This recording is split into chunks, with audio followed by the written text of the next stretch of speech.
So one of my definitions of a good evening is to be able to sip wine quietly with Shonajali, not have Yasmin join us, which is a terrible, but we shall do so virtually, and to have you lovely people in the room.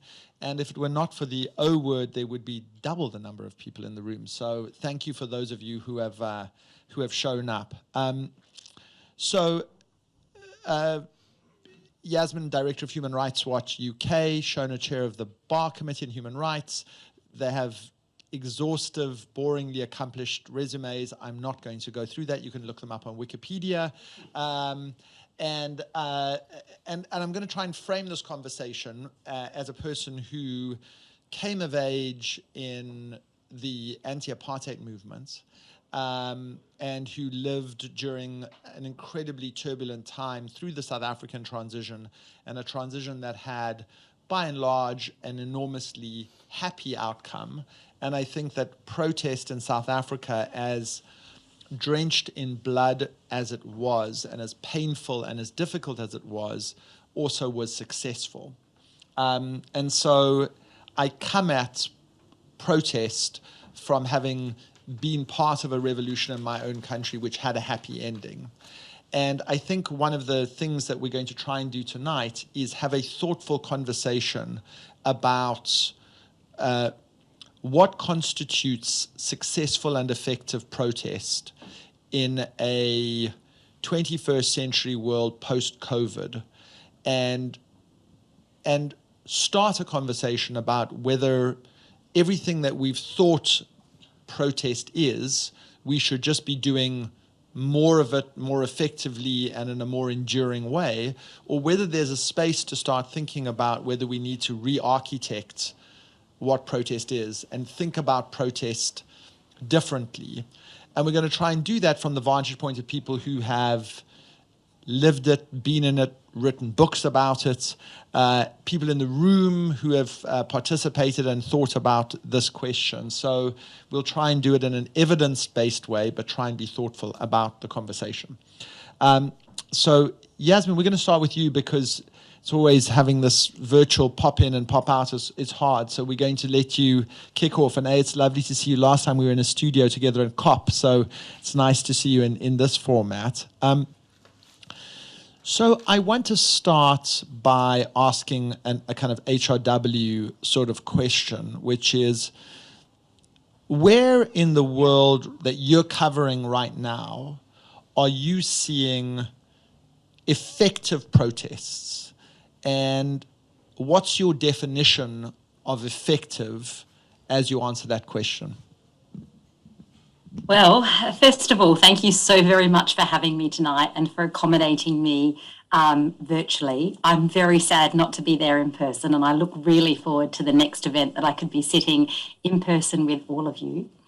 And before I start, one of the reasons I'm not in person with all of you today is one of our dear, dear colleagues from Human Rights Watch passed away on the weekend, and he was in South Africa, and I was with his family for part of the week before they flew out. So we, I think, as Human Rights Watch, and me certainly now very close with his family, have been in a period of just sort of, working through our grief, as you can imagine.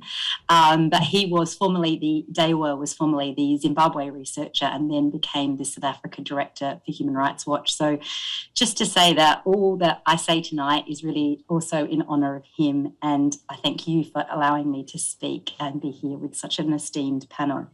So I think your question is quite apt, is what is effective protest? And I certainly will go into the question of where does Human Rights Watch see protest being effective globally, but I'd like to answer your second question first, because I think something that we are seeing more and more, and we're thinking about more and more at Human Rights Watch, is where do the centres of power exist? Now, for a very long time, particularly after sort of the Second World War, and then particularly during the Cold War, and even subsequent to the Cold War, we saw the centres of power sort of becoming more and more consolidated around government and sort of official policy level. And even our work at HRW was very orientated towards that. So a lot of our advocacy work, a lot of our research, obviously we did research on the ground, but we really saw the levers of change being those that sat in these sort of echelons of power, government institutions, international institutions. And what we have been doing at Human Rights Watch is a real reevaluation of the strategic power map in the world. And why that's so relevant to protest is because, like many of you will be aware, the power dynamics in the world today are shifting significantly. And some of that power that sat in the higher echelons is really seeping out. And what we're seeing is a re-emergence, I think, of power from the ground up, from grassroots. And we see that manifesting itself in the Me Too movement. We see it manifesting itself in the Black Lives Matter movements where change is happening from. And that often is associated and with real roots movement and change. And so even as Human Rights Watch, we are now shifting to think about how do we form part of change in a world that is now different in centres of power. And we see protest as being really absolutely essential, an essential component now of pushing democratic change. And I think it's interesting because we're seeing, even in the UK as we speak, as you know, there's a bill going through Parliament in the House of Lords, which will curb our right to protest. And I think obviously it's horrendous and it should be challenged, but I think also a really question to reflect on is, why does the government care about that? Why now, at a time when we're in the world, does the government care about our right to protest? And I think that is because very much they understand, like a lot of us understand, that there is power with people. We are powerful when we come together as one voice. Now, so that's sort of a question around the centres of power and why protest is important. But I think effectiveness also needs to be seen in the context of protest often as not an immediate thing. And I think in all of the work we do, Shona's work with the Bar Council, your work that you're doing at the Conduit, and the broader work of the movements we have, change doesn't happen overnight. Change is often long. And like you said, in the context of apartheid South Africa, it's slow and it's often bloody. And protests are an essential part of that. And I think for me, just reflecting on my life, we all thought that we took to the streets for the Iraq war and we felt that nothing happened. We went to war.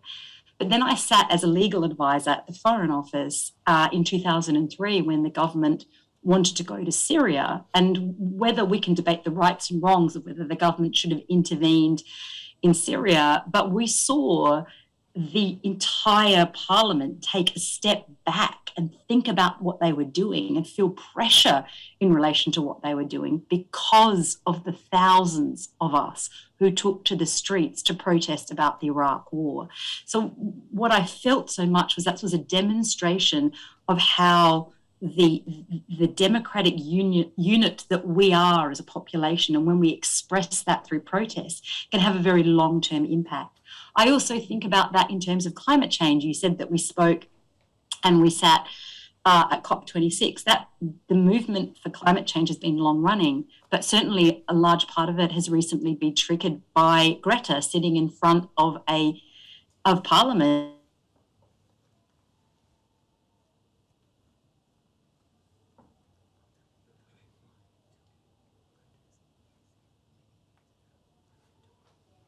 Is at the heart of power because it's the heart of people and change, and is something that has a real impact. If you would like, I can stop there, but I'm also happy to speak to some of the current situations that we see as Human Rights Watch, or we can go to another question if you like.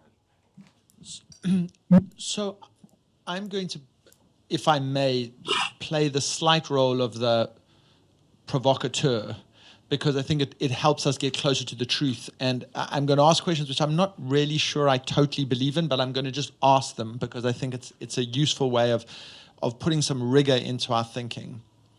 So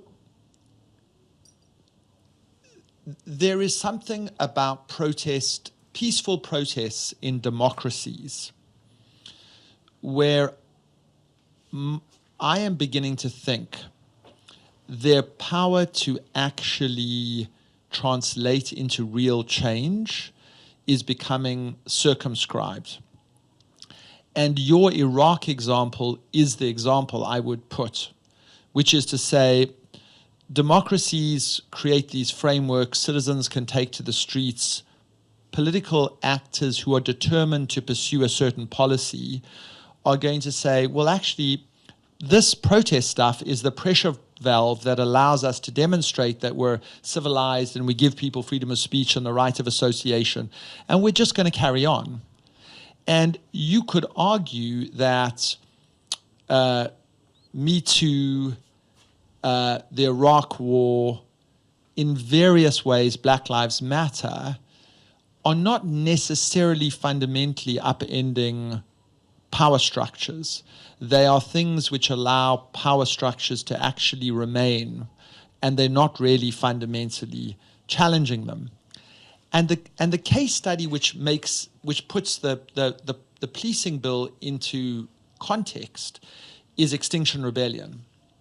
Because what Extinction Rebellion did was they started shutting down cities and started inflicting, through a different kind of protest, they started to show that you could make cities and the way we live much more difficult by this asymmetric intervention and how they used power. And that started saying, well, a small group of people can really gum up the center of London for a long time, which then produced the draconian, and deeply problematic provisions in the policing bill. I'm using this and so I wonder whether, to your point about where power lies, whether particular kinds of power exercised within a framework of rights in modern democracies and a particular kind of protest, we think as people when we go to the streets that we're actually making change.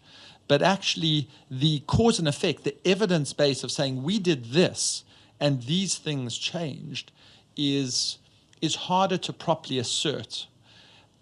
And whether we need to start thinking of different ways of attacking power than the traditional way of going, hey, slapping our hands, walking up and down, having a few marching bands, gathering in Parliament Square, and then going home and convincing ourselves that we've actually, this performative act we've done has contested and changed power, because perhaps it hasn't.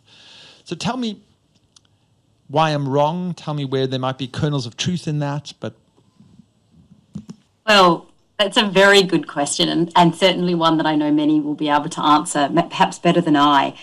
But I think what you're speaking to is really important. And I think to sort of break it down slightly, and this is just really my perspective, is that protest is one form of the way that we challenge power and we express our views, and it certainly can't be the only way, and it certainly has its limitations and needs to sit together with other forms of advocacy and other forms of seeking change. So I think you're right. Like, if you saw a protest as your only way to seek change, you would be very, very hard pressed to ever see effect there.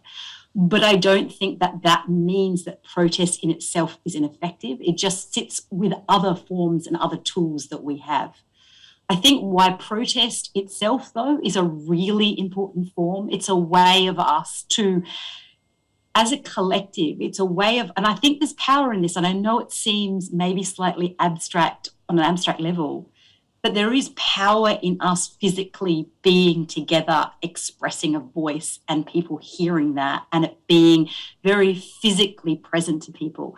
But at the same time, I also think that there are other forms of protests that are also gaining power. We have protests online now.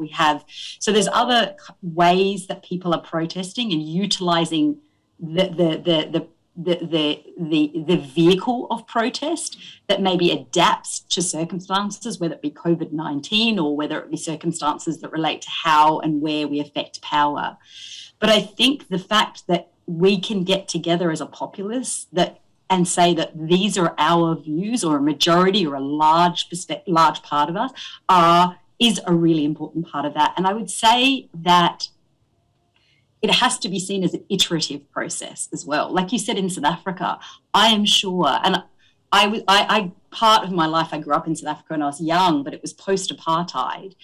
And I know my parents talked to me about times where it did seem absolutely futile. It seemed like nothing was going to change. And it wasn't only protests that changed it. And interestingly, I was speaking at Oxford Union the other week about the power of litigation and whether that is important. And it's exactly the same, that neither are a panacea, but all are equally important tools, or maybe not equally important, but are all important tools to affect change. And I'm sure the same could have been said with the suffragettes when, you know, they were on the streets in London getting dragged by policemen. Their protest would seem futile. But I do think that the ability to us to visibly demonstrate our views as the public and to have a voice to power is really important, and it is iterative, and it is part of a collective. It is not a panacea. So I think really there, my perspective. I think also, to speak to what you were saying, you know, it can seem, and I certainly feel this, and we at Human Rights Watch are grappling with this. We see Myanmar, we see Hong Kong, and these are examples where we're grappling with the idea of protests that are just being completely and utterly suppressed. And I think that's the other thing that is important in this context of this discussion, is when you suffocate democracy completely, the ability to protest and the ability of protests to have an impact obviously diminishes. So it sits within an environment, and it can only be effective within an environment where you have a thriving and effective democracy. And I can say very sadly that the UK government is dismantling not only making severe inroads into our right to protest, but so many of our other democratic rights, which together will suffocate our democracy. And I think that's incredibly scary. Shona, I'm going to bring you in here. And we were talking just before it started about the latest farmer protests in India as an example that you cited as something that was effective. And I wonder whether, to come to the effectiveness point, something about protest is about the deployment of moral currency. And by that I mean, if the South African regime had not killed people, 69 people in Sharpeville, and if they had not shot people in Soweto in 1976, and you hadn't seen this routine exercise of police brutality, the protests would have been less effective, because as they exercised illegitimate violence, they diminished their own moral authority, not just within the country, but also abroad. And that then, to Yasmin's point, a whole set of other mechanisms kicked in and weakened the regime, like sanctions, like isolation, that made it more difficult for it to sustain power. And so, properly understood, there may be something about thinking about protest and moral currency as a way of at least one prism through which you evaluate it. And I suspect there may be something in that in the India example, but you tell me. Thanks, Paul, and thanks to the Conduit for having me and BHRC here tonight. I think the ending of the farmers' protest yesterday with a very clear sense of victory. You know, there's pictures coming out of India with everyone dancing on the borders and tractors finally going home. Is actually, I think it does speak to moral currency, because the Modi government in India spent so many months, and that these men have been and women have been on the street for the last 14 months or so in freezing and baking conditions. I think about 700 people have died. And what the Modi government did, which is what it does so well, is to permeate division. And it sought to portray what was actually very largely kind of grandmothers and grandfathers in India. It was really a much older generation. It sought to portray them as terrorists, as Sikh terrorists, Khalistan terrorists. And it did it relatively successfully. It was a very pliant media, for the most part, in India. And it was very easy to spread this poison in an environment which is very toxic in India. The sort of sense of division is very toxic. And so you have to sort of ask, how did they do it? How did they, I mean, every other group of form of protest in India is being quashed. You know, there are journalists in jail, left, right, and centre, human rights defenders. How do they do it? I think they did it through a combination of sheer willpower and sheer we have nothing left to lose. These are older people in India who were farmers. Farming is the mainstay throughout India, and actually they weren't protesting politics. They were protesting their daily income, their daily lives that people across India could see. And ultimately, I think there was moral currency in them sitting there saying, we're just going to make our chapatis and sit in these freezing cold conditions to show you that you are so wrong, not just about the farmer laws which you're trying to pass, but also about us, how you're trying to dehumanize us, how you're trying to demonize us. And ultimately, I think that eventually won over. And actually, the fear of, let's not be romantic about this. Modi didn't do this because he suddenly had some great turnaround. But he was terrified for the elections that are upcoming. And so the moral currency sits in a kind of interesting batter, if you like, of power structures. Modi realised eventually this would lose him votes. And so the farmers have gone home happy for now. We'll see what happens next. But I think there is something about moral currency. I actually wanted to come back on something you were saying, the question you asked Yasmin with your devil's advocate hat on. And you were saying, well, you know, BLM and Me Too and some of these movements, they don't really challenge power. And so they don't really challenge the power structures that be, or something. I think perhaps I'm paraphrasing what you were saying. And so maybe, you know, we can cite them as being effective when actually they're not really changing things. And actually, I completely disagree with that. And I actually disagree with it from the perspective of an equality lawyer, because both Me Too and the BLM movements have directly impacted on discrimination laws and movements around the world. And I think you have to see Me Too and BLM in the context of a long period coming. I mean, those of us who grew up in the 70s and 80s will know that, you know, these were hardly times for kind of pro-feminism, equality in race, etc. And really, we've been building up to the moment where you have BLM and Me Too. You know, these are conversations that women and people of colour have been having for years, for decades. And if you look at BLM in particular, it didn't just suddenly happen with the protests last year. It didn't suddenly happen with the killing of an individual last year by the police. It was actually a movement that was happening for a long time. You just think about Colin Kaepernick, for example, you know, taking the knee. You just start then, which was about 4 or 5 years ago, and you take it to the point where there is a culture war being permeated in this country by members of the government, members of the media. Why does Priti Patel not support the England team taking a knee? All of this is challenging power structures. Actually, our power structures are governed, they still are, by white privileged men. And so what Me Too and BLM do is they challenge it. And what the response to that is the culture war that you see now. That is a response. You can't expect a movement to suddenly be effective overnight, but there is effective change, and you see that also where money talks. So, for example, in companies, in businesses, suddenly thinking, how do we deal with the fact that our young employees actually really care about things like BLM and environmental change and Me Too? And actually, as a company, what do we do? So yes, you see this kind of fake plastering of we stand with a movement as a form of, you know, corporate branding. But you do also see companies soul-searching. You see questions about positive discrimination or positive action. You see questions about equality.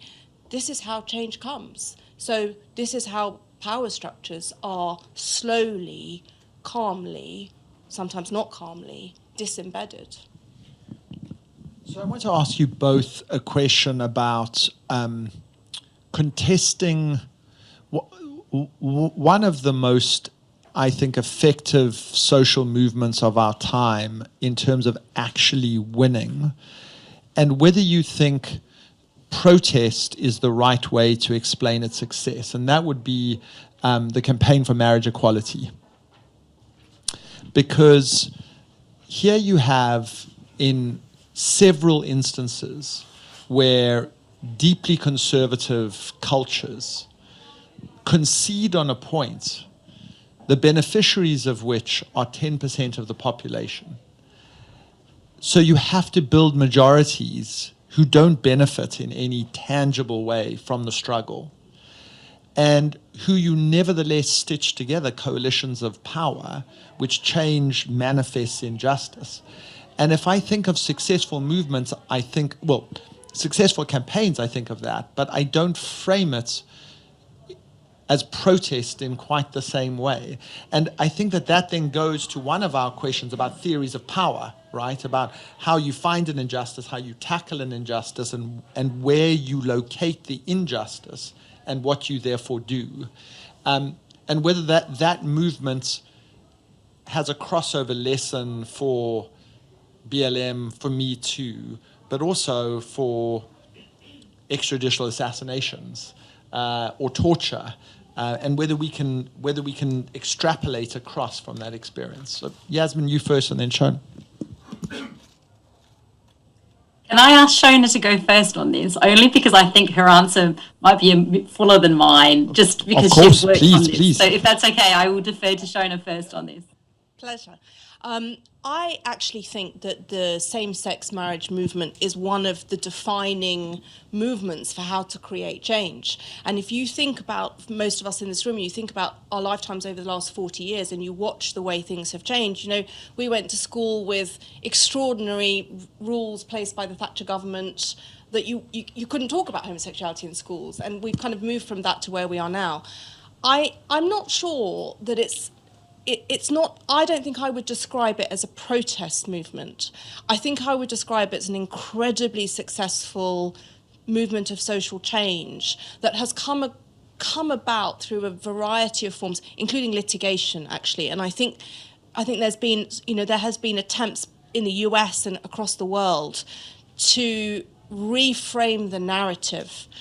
And that's partly happened because of social changes, and social changes can be part of protest movements. And I think we'll see that with the environmental movement. And if I just take my workplace, for example, just a very sort of small area, I found it really interesting that during the Remain campaign, a lot of younger people in my workplace and around were not so engaged, and I was really surprised. And I was thinking, why are they not engaged with this? Whichever side they were going to take, why are they not engaged? And the truth was, they were really just concerned about green policies, and that was something I kept discovering. And that, I think, in a way, that sort of movement of change, socially and legally and conversationally, can be part of a protest. And so what you now see is, I think, quite widespread backing for environmental change. And then you have what some may perceive as the extreme movements of Extinction Rebellion, for example. But actually, whether you consider them extreme or not, their tactics extreme or not, actually there is very broad support now for environmental change. I'm not necessarily convinced that's come about through protest. And a couple of weeks ago, we at BHRC had a really interesting conversation with the president of the UN Human Rights Council. And she actually gave two examples of areas where there was multilateral change that she wouldn't have expected. One was the same-sex marriage movement and sort of tumbling of blocks. And two was the environmental movement. And there what she was citing was that smaller states, Solomon Islands, Costa Rica, etc., have brought about and pushed major change at the UN Human Rights Council level. But I'm not convinced that that's purely down to protest. It's a part of it. And protest may be what leads the way to the very significant changes that we now need. As I expected, Shona's answer was brilliant. So I guess just to add to that, and I think your question is really interesting, sort of in a way zooming out, like taking marriage equality as an example and thinking about, I think Shona is right that in a way is that what happened there was about a movement, and protest wasn't, as we formally understand, or as we kind of understand it, wasn't necessarily the biggest part of that.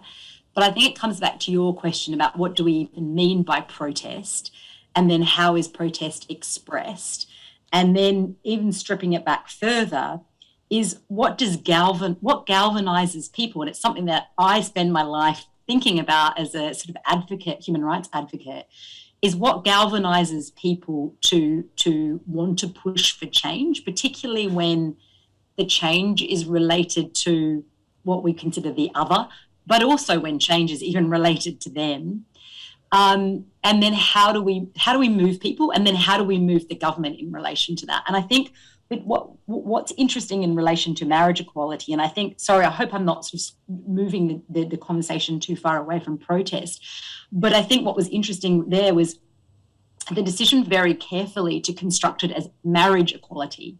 So the whole idea was to say that we're not necessarily disrupting power structures to the extent that we're still framing the debate about same-sex marriage in the context of marriage, and everyone has a right to marriage. And there was a lot of division, as I understand it, within the movement, because a lot of people were, well, we don't necessarily want marriage, but we want equality. But it was framed as marriage so people could understand it, and they could feel for it, and it was something that they felt passionate about, to be able to be mobilized in relation to it. And when you raise the issues around sort of the abuses that happen in the context of counterterrorism, and even as we can see in the relation to the refugees, how do we get people to move, and then how do we get governments to move in response to it? And I think they're the really hard one. Now, I think it's amazing in relation to Iraq War, because the Iraq War wasn't about people sitting worried about whether they necessarily were going to be inflicted by violence, but they did care. And they cared not only about the question of whether these people were going to be subject to violence, but they cared about something that was really amazing to think about, something esoteric, really, about the international order and these rules that have been set up since World War II to give us peace and what we have in the world. And people were galvanized around that, around the idea that we want peace and this is not going to provide for it. And similarly, we saw in relation in Australia, my home country, or at least where I was born, is around refugees as well. But then how does that, they've been harder ones to penetrate power in relation to. We saw that in relation to, marriage equality. It did penetrate power, that movement. But we certainly see in relation to some of the other more contentious issues where we're definitely talking about the other, and we're talking about issues which are more, I think, lend themselves to being politicized, like refugees or like counterterrorism, where change is very hard to push. So anyway, just some thoughts around that. So I want to come on to this question, maybe a different way of thinking about how we frame protest, by thinking about adjacencies in the way that you've just described around, and you both said it in different ways, right? You took a conservative idea of marriage. Forgive me for saying marriage is conservative. I don't mean by that at all. I just mean an idea that didn't disrupt the conventional ways in which people live in certain societies, and hitched that onto a question of equality based on sexual identity.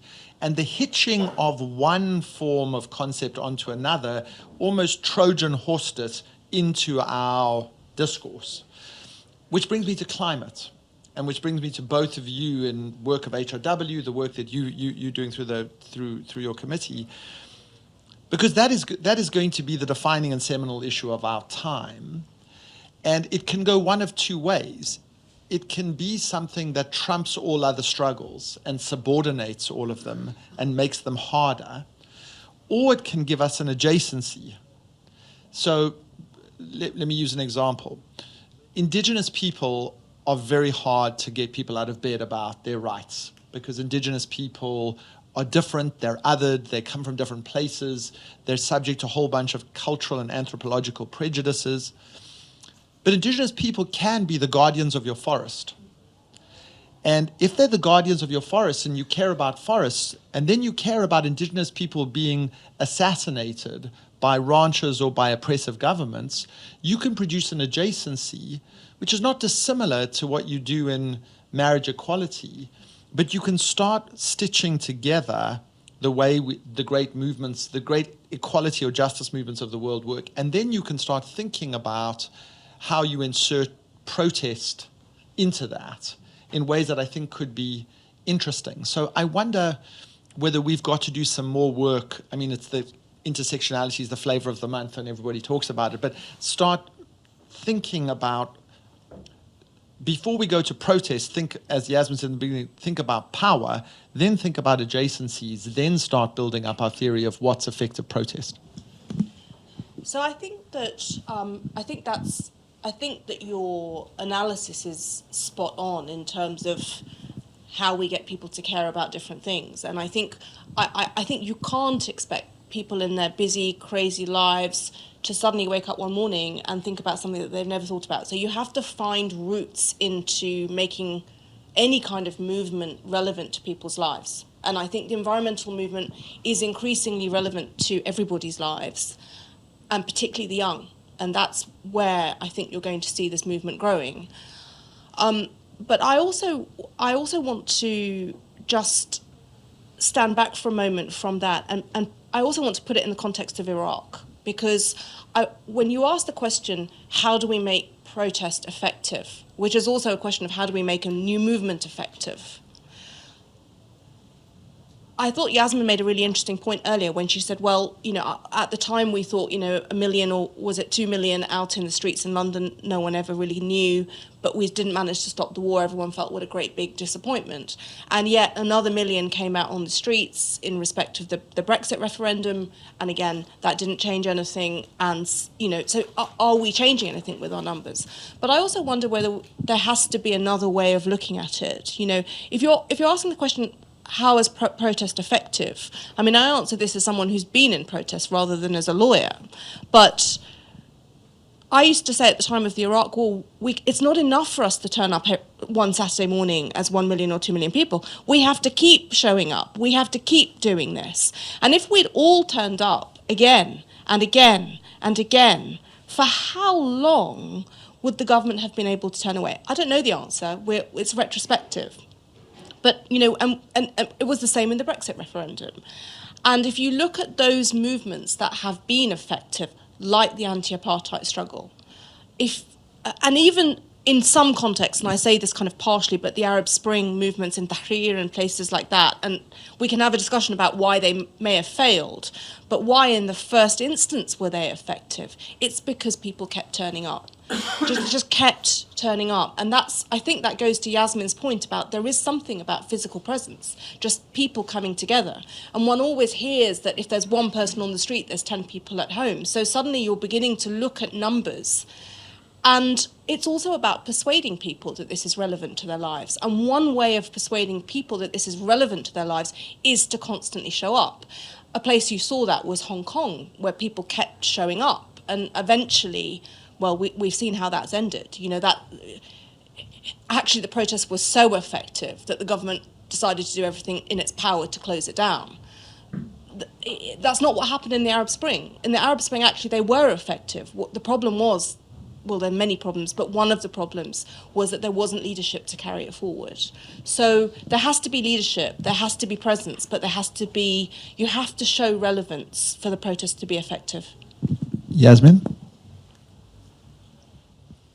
Yeah, I think it's interesting with climate, and I'd be really interested to hear your views as well about this. But I think what it does, and just building on what Shona has said, what it says to me, again, and maybe apologies if I'm kind of repeating myself, but what it says to me is that protests are an incredibly important part of change, but not the only form of change. I think what was amazing for me, and whilst it may not have seemed a success, is the pressure that was put on the people in COP that didn't, at COP26, they didn't make the commitments we wanted them to make, all of the commitments by any means, but they felt the pressure. We know the policy officials who were meeting in that room felt the pressure of those that were outside who were protesting. They felt it physically, and I think they felt it morally, and they felt it on every level, that people were watching and people cared, and that people would watch and care every single time. And so I think it really is an illustration, and of course that in itself is not going to be the panacea in relation to climate change. There is work that's being done on an advocacy and a lobbying level with corporations, with others, where we all form a collective to move this issue. But I do feel it was interesting. I was speaking to I went to this quite sort of swanky New York Times event. I think you were probably invited to some as well. And I was sitting in this very sort of swanky room, and it was one of the very senior correspondents for the New York Times who was meant to be on a podcast the next day with Greta.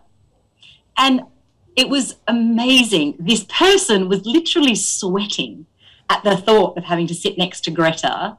This woman's an accomplished, brilliant New York Times, professional and she was scared because she was like, is this person going to make fun of me? How am I going to be perceived by the young people, by the movement? Am I going to be seen complicit in it? Am I going to become a meme?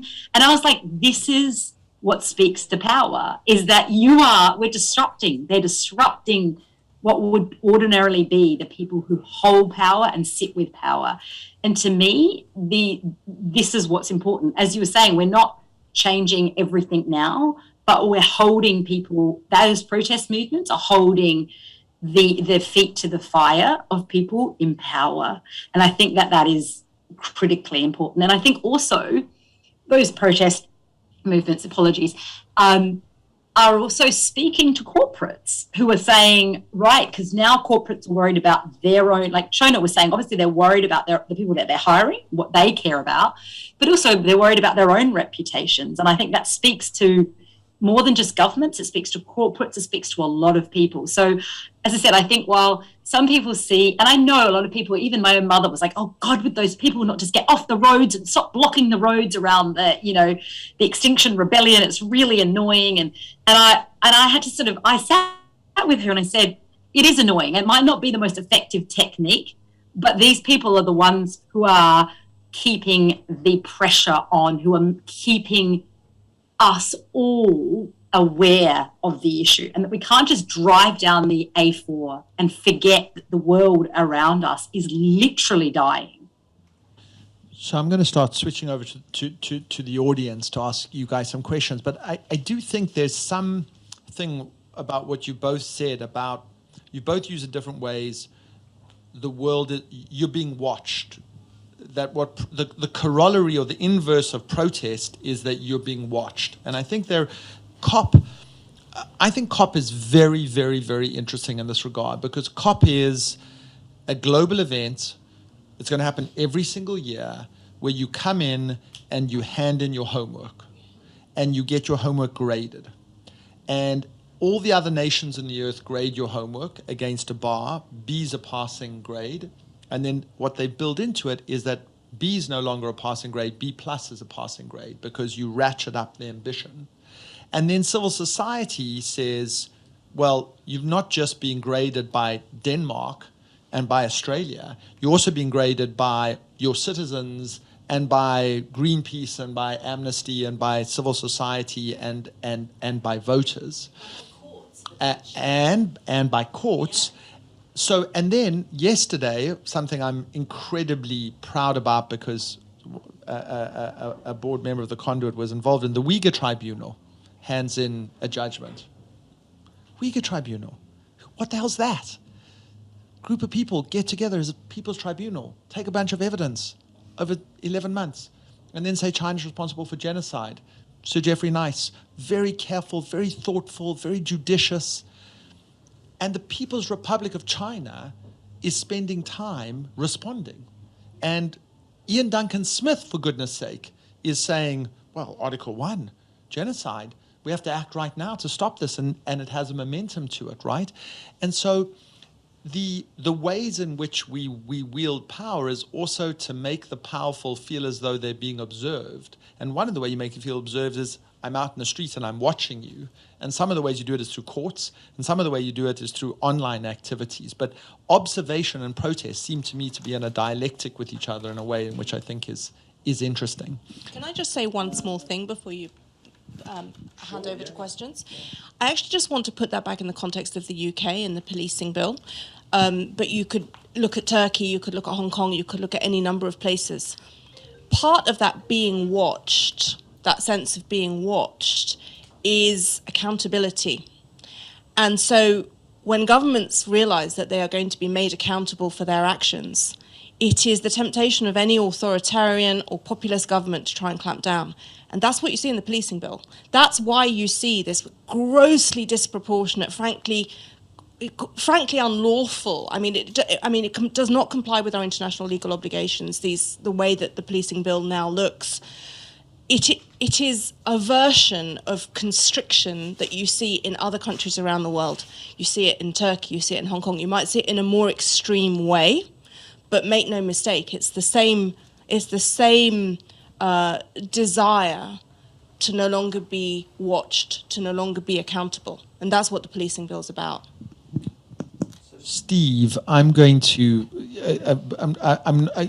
I'm not going to give the affect of saying, ask a question and then you're going to make a statement because you need to make a statement because you've written a book on this subject. So I'm going to hand over to you as the sort of first questioner / participant, and be delighted to hear your views. Give me a question. No? Okay, I'll respond. No, I can give you a question, which is you wrote a book on this question, and you wrote an entire book about what constitutes effective protest. And you've listened in, so I'll listen in. Tell your observations. Thank you for inviting me to intervene, and thanks for a brilliant conversation that's been happening so far. So, just to pick up on a couple of the things that you guys have been talking about, which I think are so resonant. One was that sense of the long arc of change and people saying, like, this didn't work. And so it started off with Yasmin telling the story of the Iraq protest, but there's so many other ones. One of my absolutely favorite stories of, like, wow, things that change is one from 2009, the inauguration lunch of Barack Obama. And at that, one of the attendees was John Lewis, who, as a very young man, had been a key civil rights activist more than 50 years earlier. And he, at that inauguration presidential lunch, received a signed photograph from Barack Obama where the signature said, "Because of you, John, Barack Obama." And I thought that summed up so much. And it goes back to that sense of pessimism as well. During the 60s, when these things were happening, it's like, what have you changed? Okay, I can sit down at a bar, I can sit down at a food counter. Okay, that doesn't take me very far, does it? There are so many things still stacked up against you. But all of those little bits of change happening over the years. And as has also been discussed, of course, it indeed doesn't solve it. And we then have Black Lives Matter in cascading. And again, as Shona pointed out, I mean, it didn't come kind of, George Floyd wasn't the beginning of that. There were lots of things that came before that, and to some extent over the decades as well. So a kind of an ongoing process, but to take your climate one, the B+, if you like, there's like, why is this happening? The other thing, lots of interesting thoughts coming along, but also that sense of numbers and what that does. I think so much of all that we do, both we at Freedom from Torture, where I now am, previously at Yasmin's organisation at Human Rights Watch and at Amnesty International, all of those different places, you need the belief that you're moving forward. Because if you go like, oh, this isn't going to go anywhere, let's all stay home, that's the problem. And again, my favourite quote on that is an utterly brilliant young Egyptian activist. As Shona says, now there's many reasons to be pessimistic about where Egypt is now. We can analyse that endlessly. But what happened during those early months of 2011, against all the predictions of the establishment. I mean, the foreign policy establishment these kids, this 6th of April movement, like what are they going to ever achieve against Mubarak? They're kind of pointless. And there was a wonderful, wonderful video which went utterly viral as the protests had not really yet begun. And this young woman said, if you stay at home and say, well, I'm not going to go out because no one else is going to be there, you are the problem, she said, as much as the mukhabarat, as much as the secret police. You are the problem, because if you're not there, then nothing's going to change. And in fact, as Shona described, it then grew up. Shona, you were talking about if we continued going out. That's absolutely right. But again, that kind of needs the belief. So some of the core things which have influenced me massively, which I've seen of my life, is when I was living both in Poland many, many years ago when Solidarity first happened, which kind of challenged the communist regime. Later in 1989, I was already a journalist and covering the East European revolutions, and all of them were memorable in different ways. But Wenceslas Square in Prague was fascinating. It took just a week to go. Only a few weeks earlier, I'd spoken to Czechs who said, like, why does nothing ever change? We don't do anything. The Poles are changing, the Hungarians are changing, we're not changing. Suddenly it flicked. Every single day in Wenceslas Square, the numbers basically doubled. And, 20,000, 50,000, 100,000, 200,000, 300,000, 500,000. And they gave up one Friday night. But equally, I've seen in Serbia, for example, I did see the equivalent when Slobodan Milosevic actually fell in 2000 after more than a decade of horrific power, abusive power, and stoking horrible civil wars and brutality and genocide. But there was another occasion in 1996-97 where I and most of my Serb friends thought the game was over because the crowds were so big, but he tweaked it. He managed to hold on. He was, if you like, in some ways he was the Boris Johnson of Serbia, in the sense like you think he's gone because there's so many pressures, but he kind of bounces back. And later he went. And so I think that sense of believing and not believing is super crucial. And so if I'm allowed one last one, it would be about allies, which I think is also a bit of a theme of what you're talking of. Sometimes you need to alienate people, but actually you really, really need allies. And the Serb activist Srđan Popović is brilliant talking about this in the Serb context, of how you bring on the old ladies. You want the retired general or police general. You want your grandmother who's super conservative, doesn't want the gender. Those are the people that you need.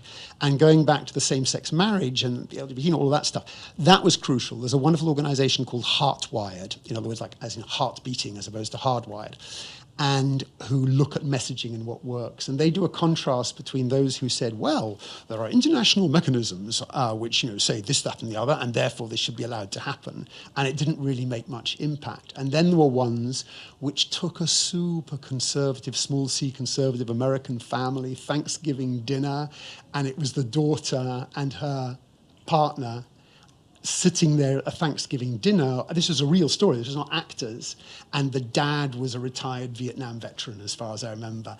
And so you just, without even saying it, you cut through and went like, this is normal. And you saw the genuine warmth of the non-actors sitting around the Thanksgiving table. And that had much more. Not to take away from what Shona was saying, litigation stuff is great, and to put in I hope people will be hearing about it, but freedom from torture, for example, toxic legislation now going through in the House of Commons this week, will come back to House of Lords in January. They're trying to kind of put through illegal things which destroys the Refugee Convention, and that really can be confronted. We are in the middle of launching some litigation on some of that stuff. So, yeah. Thank you so much. Questions?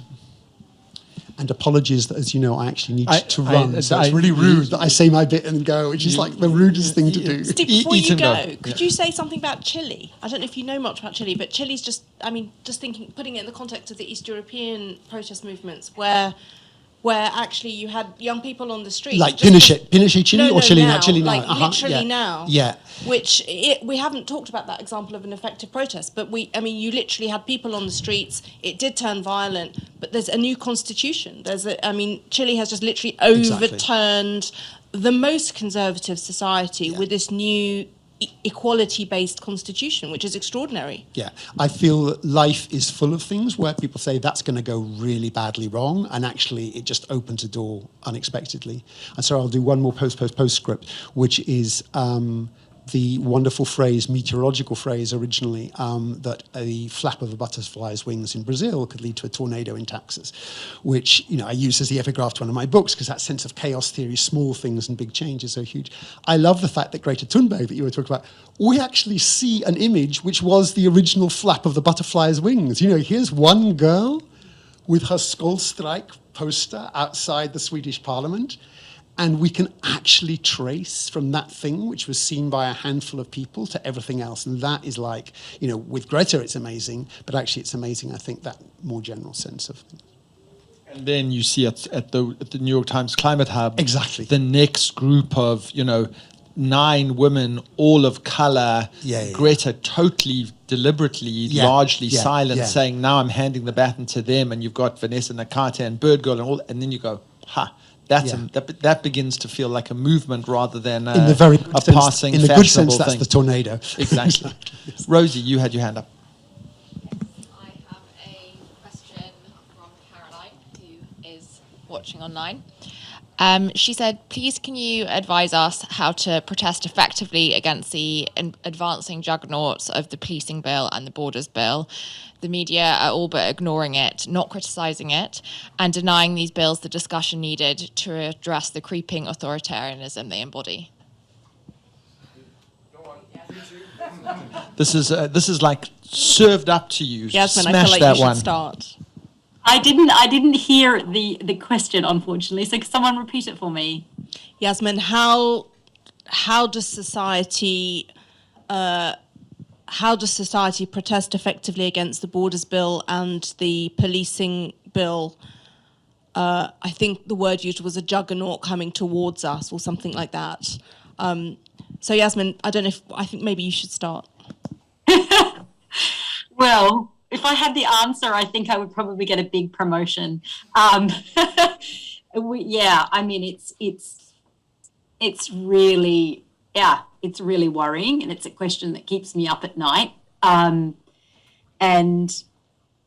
I think, okay, so in terms of the Borders Bill, we're working in collaboration with amazing organisations like Freedom from Torture and many others. So we're just a small part of a very big I'm so sorry. coalition of amazing. I'm just going to.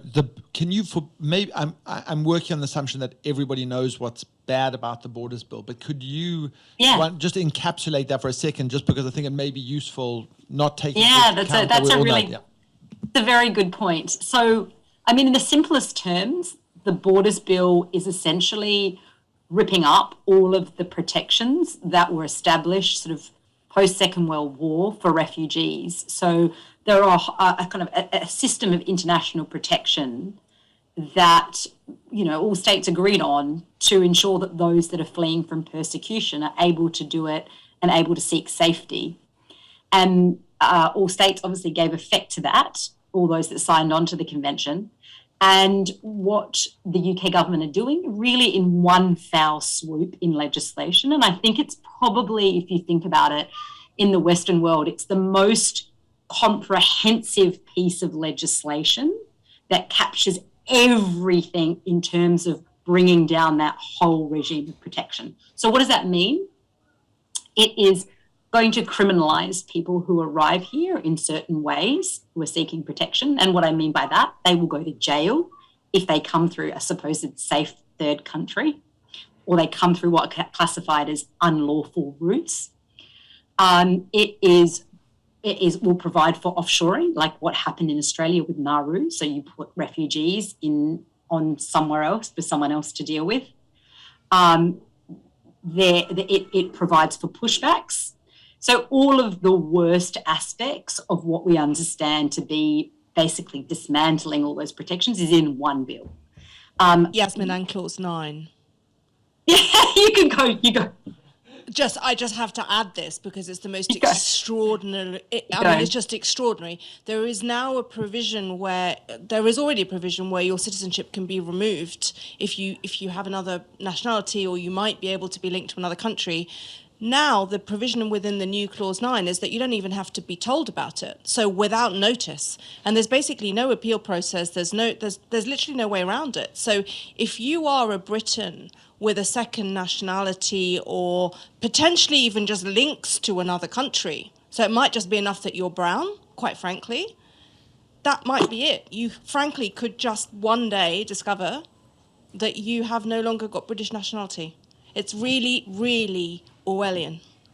And just to what Shona was saying and the work that she and other lawyers do, at least, so their government have been utilising, and particularly the Secretary of the Home Secretary has been utilising this power to strip people of their citizenship. But at the very least, people were aware of it to be able to appeal it.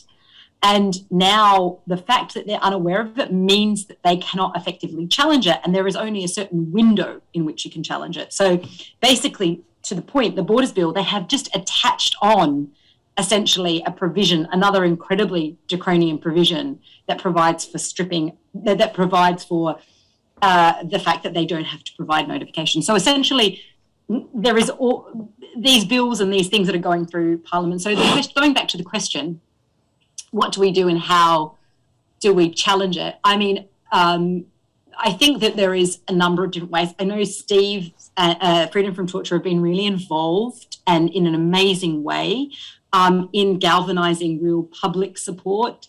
They've been having weeks and months of refugee action where they've been getting people from across the United Kingdom really active and really conscious about the issues and speaking about them. And I think whilst we are unlikely to, and we're pretty much resigned to it, unfortunately, because of the Conservative majority, that there's going to be much change to the heart of this bill. We may get changes, if there's some people who have some kind of conscience, some slight changes to the bill. But I think one of the big things that we're, in addition to trying to at least provide some clarification within the parliamentary context, which would helpfully be utilised in the judicial and other contexts when this is being challenged or when it's being implemented. But part of it is also raising awareness of these issues with the general public and saying, what do we want to be? And even if we can't stop this, what do we generally want to be, and how do we want to treat people who do come to this country, who eventually do get through this system? So I think there's probably a broader question of maybe we can't stop this bill. We will try. There are many organisations that continue work in the Lords very difficult and in a very difficult circumstance. But I think part of it is also going to be, like we were saying, an iterative process where we see this as a long-term struggle, and part of it is continuing to generate concern and opposition to those issues. I will say that, and I think this goes to the heart of what tonight is about, because I suspect you're right that this is going to undo this is going to be a very insider's game, lawyerly exercise, European Court of Human Rights, every tactic that both the two of you have spent your lives thinking about. This is not something that is going to get tens or hundreds of thousands of people on the street. And I think that this is really relevant to tonight, because what climate, with a 100% degree of certainty, what we're seeing right now on the Channel is the tip of the iceberg in terms of the movement of populations across borders driven almost exclusively by climate. And that is not going to produce a politics of humanitarianism, warmth, receptivity. It is the perfect brew for a politics of xenophobia and fear and isolation, and it provides the perfect cover for these kinds of laws to be passed with big majorities, and potentially, in the wealthy West, majority support.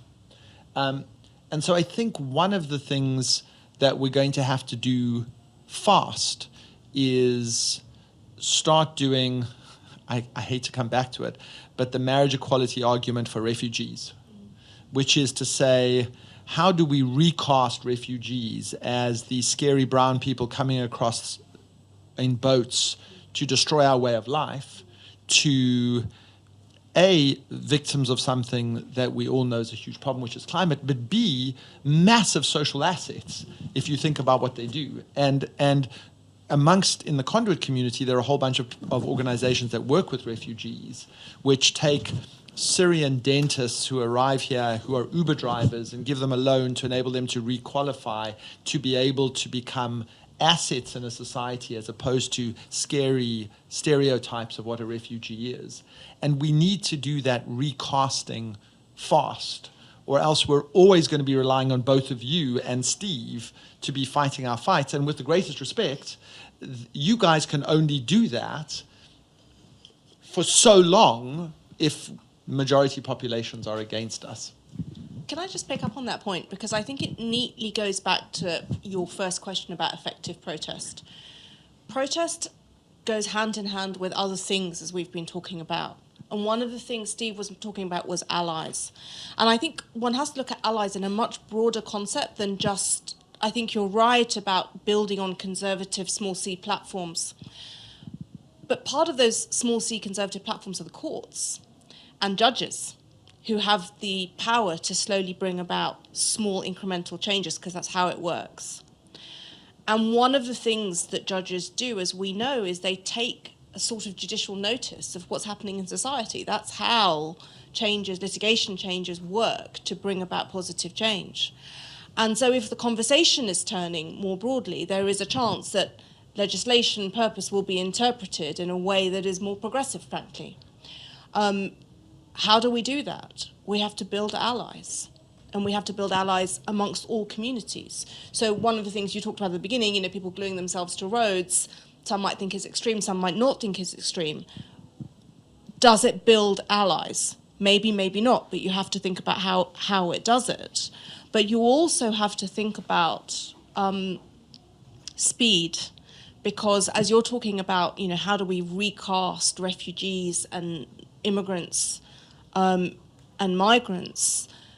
Just yesterday, I think, the Home Office decided that, again, asylum seekers can't work, which is a perfect way to continue the dehumanization. I mean, it doesn't make any sense. You have Syrians and Afghans and everybody arriving here with so many skills that they could use and we need. And so, but this is a way of keeping people in their place. And so I think that one of the biggest problems that we face, and you've seen it across a decade, if not longer, is that we don't have enough coverage in our media. And just someone asked about, the policing bill, no one's talking about it, or the protest bill, no one's talking about it. Actually, there aren't that many people talking about it. You have 3 or 4 journalists, and then you have civil society, but that's not making its way into the press. And I think that's a really big problem for our country, and I actually just don't know the answer to it, unfortunately. I wish I could be more optimistic. Can I just come off the brilliant comments that Shona made, and just a couple of comments just to reiterate? I totally agree with the idea of what Steve and Shona said, and I think Steve, in fact, his work and the work of Freedom from Torture around the bill that was going to provide immunity from prosecution was a brilliant example of where they galvanised unexpected allies and in fact made the government turn around on something. And it was a beautiful example of doing that and doing it effectively. And I think you're absolutely right, Shona. And that it's about thinking about what groups hold power. So church groups, and particularly hold power in relation to the power institutions. And so thinking about how we galvanise them to bring them in the struggles that we have. But I also think what you were saying about the media and perceptions and narratives is absolutely crucial. Whilst we continue to have a media which is pumping us with what the government wants us to hear, it is very, very difficult for us to cut through that.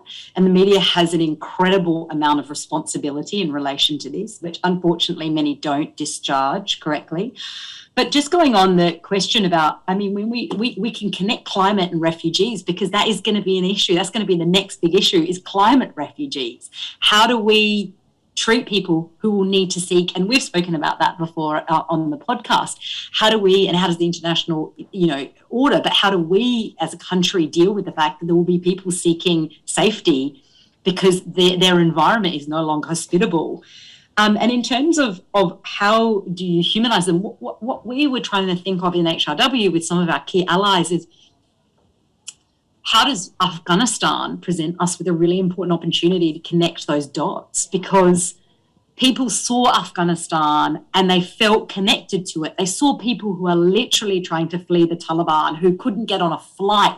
We've never, I think, as a British public, been brought so viscerally close to what it means to be persecuted in fear of your life as we were in relation to Afghanistan, maybe in Rwanda, but it was so closely connected because we as the UK were there and we were leaving them behind and we were connected to it. And what we've tried to do, maybe not as successfully as we could have, is try to use that to say, these are the people. And as Ashona has said, is one of those souls that died in the English Channel was in fact an Afghan soldier who was working alongside the British. How do we utilise that to bring people's awareness that there's no such thing as some kind of line that you stand in, and there's no such thing as an unlawful route. There are people who are seeking asylum to save their lives. And how do we use those narratives? How do we penetrate the media to galvanise public attention and then public action? And I think, interestingly, like in Australia, there were thousands of people who were on the streets around refugees, but I think also people become lethargic around issues. So how do we continue, what Shona was saying as well, how do we continue to get people out constantly? How do we continue to galvanise that kind of energy? I think that's another question for us. So we are so out of time, and Freddie has been doing the timekeeping thing. So I'm going to suggest, what is the time, Freddie? It's 10 to 8. Wow, we're so out of time. So what I'm going to suggest is that we draw it to an end. We thank both of you for incredible erudition and insights, and for your work, and your tenure, as I understand, is coming to an end at the BHRC, and I think everybody owes you an incredible debt for what you've done there. So let's do a little chapeau. I also think HRW is incredibly lucky to have you. So thank you for your insights and for your leadership. And in absentia, thanks to Steve and to all of you guys for showing up on a Friday night. That's a very conduity thing to do in the middle of a resurgent pandemic, for God's sake. So please, we'll circulate up through the club. We'll go up to the 3rd floor and continue the conversation. But thank you to all of you for coming, and thank you for a wonderful conversation. Thank you. And can I just be the horrible person that says one last thing before we leave? And just to echo what you were saying, Paul, that Shona, your leadership in the position that you hold has been a light for so many of us. So I want you to know that as well, and all those that are in this room, that you have really been a light of leadership for so many of us. And thank you for having the courage that you have had and continue to have. It means a lot to all of us.